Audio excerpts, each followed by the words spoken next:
Hello, hi. So this was originally uploaded on the Syncweaver channel, and honestly, I don't think it's going to get much traction or show, because I believe my channel has been put down into the algorithm so far that no one's going to notice it. But seeing how a newer channel probably is better off in the algorithm, I'm going to put it over here in the Indie Observer, and hopefully there will be a lot more eyes on this. The real Indie Observer episode on Dreadmyst will come out later, and when I mean later, I mean after everything has been dealt with their, their little thing that's going on. And I'll talk about that in this video, but after which I will probably make an Indie Observer video on Dreadmyst. So enjoy the episode. This is technically an indie talk, and I'll see you guys in the next video. Thanks for watching.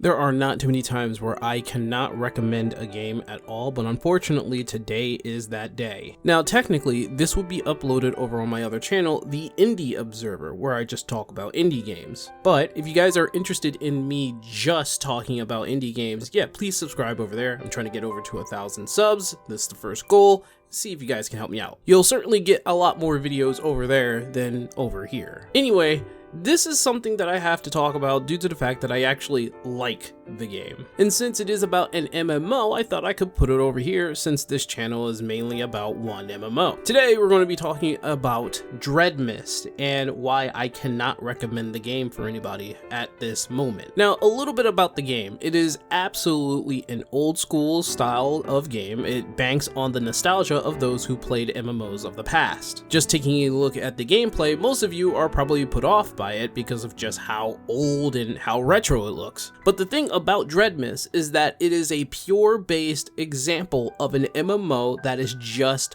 a plain MMO. It's a fantasy RPG where there's a lot of players in the same server. You can choose one of 4 classes, which you go around, and your main mission is basically making it to max level so that you can do in-game content. There really isn't a story at all, but there is an entire world. One map. The entire world is literally just this one map. So all you're going to get is this one location, unfortunately. But it kind of makes sense seeing how the game was made, I believe, by one person, and the game is supposedly something that he wanted to play himself. And though the one map isn't so big, it is the general location where you'll find everything that you need. There really isn't any kind of crafting. They do have transmutation, which I don't think equivalates to crafting, and basically the whole entire thing is going around beating up monsters until you level up to the max level of 25 and doing the in-game content of PvP. There's dungeons, there's also single player dungeons, but also party dungeons. And the crazy thing about all this is that the MMO itself is free. Now, it being free sends so many flags to my brain that I honestly tried to avoid it because it just was free. You know how it is with free-to-play games. But the thing is that this game has no strings attached. If you play this game, you literally are playing it for free. The only caveat is that there is only so much room. So it'll be kind of hard to get into the game if the max amount of players are playing the game. And generally at the core of this game, it's very simple, basic, very small. So you'll only get so many hours out of it. This is a game that you can waste time in, but it also is a game that you can just waste that little bit of time and don't feel like you're actually needing to come back to the game for some sort of update or have any kind of dose of FOMO. The game does cater to solo players, but at in-game, you're going to be partnering up with other people so that you can tackle dungeons and beat bosses. And like I said, there is PvP at the end of the game, pretty much the solid package of baby's first MMO. Now, why can I not recommend a game that even I myself would go into, even though, again, it is a free game to play? I also want to mention that this game does not have any kind of monetization at this moment. I just want to get that out there. But yeah, okay, why can't I recommend Dreadmyst? Well, the reason for this is that Dreadmyst has 2 particular controversies that are attached to it. The first controversy goes by the name of the developer who made Dreadmyst and is the main developer of Dreadmyst, Gummy52. Now, for those of you who have played World of Warcraft and was in a community of World of Warcraft, that name may seem familiar. Apparently, that is the same guy who is best known for Fellmist, a Burning Crusade server that launched in 2017, and it had massive hype, but it was shut down mere hours later. Apparently, the reason why the server had to be shut down was due to the fact that Gummy got a cease and desist letter from Blizzard. There was also this muscular dystrophy condition that apparently prevented him from moving the server offshore, but I'm not really too sure about that one. And there are some people out there who can't really believe in his quote of a cease and desist letter from Blizzard, wanting Gummy to show proof of this cease and desist letter, and apparently to this day has not shown proof of the cease and desist. Apparently he's also known as a POS, or a piece of shit, in the community of World of Warcraft. I'm not too privy of what his actions were during those days, but apparently starting up a server and shutting it down mere hours later did piss a lot of people off. There was also a Reddit page out there which kind of listed out the reasons why you shouldn't trust Gummy. The first thing is the whole server thing where it was up for a couple of hours and then it was taken down, wasting a lot of people's time. And I'm not really too sure, but I believe the server was free. You could just get in whenever you want, so there was nobody paying for anything. Apparently being accused of reopening the server for just his friends, launched a second Dreadmyst server and randomly took it down before it finished a cycle. For Dreadmyst 3, he started buying upvote bots and he spammed Reddit with downvotes on people who posted valid criticisms for his lies of the past. And if I may say something on that note, if you are going around trying to downvote or have mass downvotes for certain people who are criticizing you and are using bots of any kind, yeah, that is very sus, and there is some sort of judgment to be had there. Whether or not you want to make a game that was purely from the heart and you actually wanted to make a server or a video game for the person who wants to be nostalgic for MMOs, going around and buying your way up there through Reddit is not a good sign of a person's very caliber or whether or not they have any kind of integrity. It just shows me that one, you can't take criticism, and two, you'll do just about anything to make something succeed, whether your integrity is tarnished or not. He apparently has not acknowledged the so-called fake cease and desist and hasn't taken responsibility for that, although I'm not really too sure he is obliged to do that, whether the cease and desist is real or not. There is a line here that says if the cease and desist letter was real, he would not be able to launch again, advertise, etc. All of his sites, including Dreadmyst.com, would be in violation of said letter, which technically is kind of true. You can still make another server even if you get a CND. It's telling you to shut down that current server, but since it's Blizzard and it's World of Warcraft, if you make another server,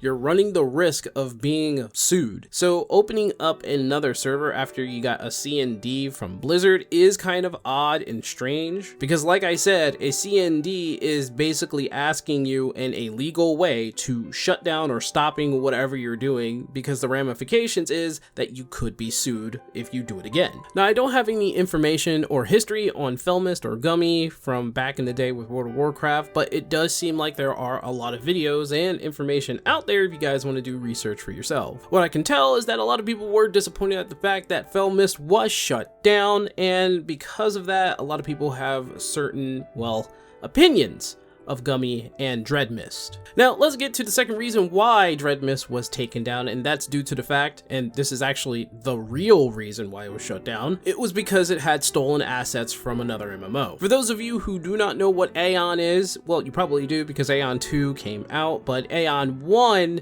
was a game that came out years ago from NCSoft, and it was created as, well, it was an MMO. You see, apparently Dreadmyst has assets from Aeon, and it could be from the character art or the skills and icons and how they look. There could be a lot of things from Aeon, and I just can't really pinpoint it out for you. But what I can say is that the game itself is not on the Steam store at all. It is not there. You can't find it. So you guys can't even download the game even if you wanted to. Now, for the game having stolen assets, apparently it was explained by the developers that they basically bought this off of a Chinese store, which is kind of sus. If you're gonna buy anything or try to get any kind of assets for a game that you're going to make and put out there, it's probably best to not really buy assets from anywhere. Assets like that is usually for placeholding, and placeholding is there for temporary situations, whereas whereas it's maybe an early access or a beta of something, but not something that you want to put out in the public. But the fact in being is that this game, Dreadmyst, has assets, be it stolen or bought from a third-party website, and that's a bad thing. Apparently, and this is from Discord, they are doing their best to replace said assets, so they took it out of the Steam store so that they can put it up later where everything has been corrected. But due to the fact that they even thought that they can put out a game from a Chinese store or whatever, kind of worries me. This doesn't have anything to do with ethically sound or morality sound decisions. This comes around to the fact that you are not being responsible by taking other assets and deciding to just putting that into a game. We already had like a bad time back in the day with games that were basically made by store-bought assets. They're all legal, by the way. They were all legal and they could do that. They are allowed to make games out of those store-bought assets, but the problem is it was really bad quality games. And the problem that I have is the fact that Dreadmyst is a fun game. It has quality, but the fact in being that it has Chinese third-party assets, it's an issue. So it's not like I am not going to try to recommend people playing the game once those assets have been switched out. I really do want to recommend the game, but it's hard to do so knowing that they did this in the first place. I really don't want to not recommend Dreadmyst to anybody, and I can't really say, hey, go buy it and try it for yourself. If you like it, you like it, since no, you can't. It's not on Steam right now. And when it does come back, will those assets, all of them, be switched out for a solid game that they have 100% no assets, it's asset free kind of game? And I want to ask people here if you guys would go back to a game like this, even though you know it had third-party Chinese store-bought assets from another game called Aeon, and even though they took it out, would you still come back and play the game? For me, I'd probably come back to the game, if not for the news of telling everybody and you guys that the game has all of its assets pretty much gone, and telling you guys that the game is back up on Steam. But as a game, it is a small little indie MMO. There are only like 2 or 3 dungeons, really. There's only like PvP and in-game bosses that you guys can fight. I mean, that's it. It's a short romp, so it may not even be that big of a deal. However, due to the fact that it is a game that feels more MMO than the current MMOs that we have right now, kind of really want to talk about it. And we already have 2 controversies with this game due to the fact that the name attached to it is Gummy, and a lot of people in the WoW scene do not like this guy and the fact that it had stolen assets. Stolen that was bought from a third party. But to play devil's advocate, what if the guy really wanted to make a game that he wanted to play with you or anybody or his friends? He literally wanted to make a nostalgic MMO. He put in effort to make this game, and even though he bought these store-bought assets, he made a legit fun game. I don't know, what do you guys think? And if you do want to see any future news about this said MMO, let me know. I can put it on this channel, or I can keep it over on the Indie Observer. Again, that is my indie channel that I talk about indie games, so go over there, subscribe. I would like to get to 1,000 before summer. And if you guys are okay with me just talking about anything in general in terms of MMO on this channel, yeah, please let me know. So, you guys, I hope to see you in the next video. You guys have a good time, and have a good one.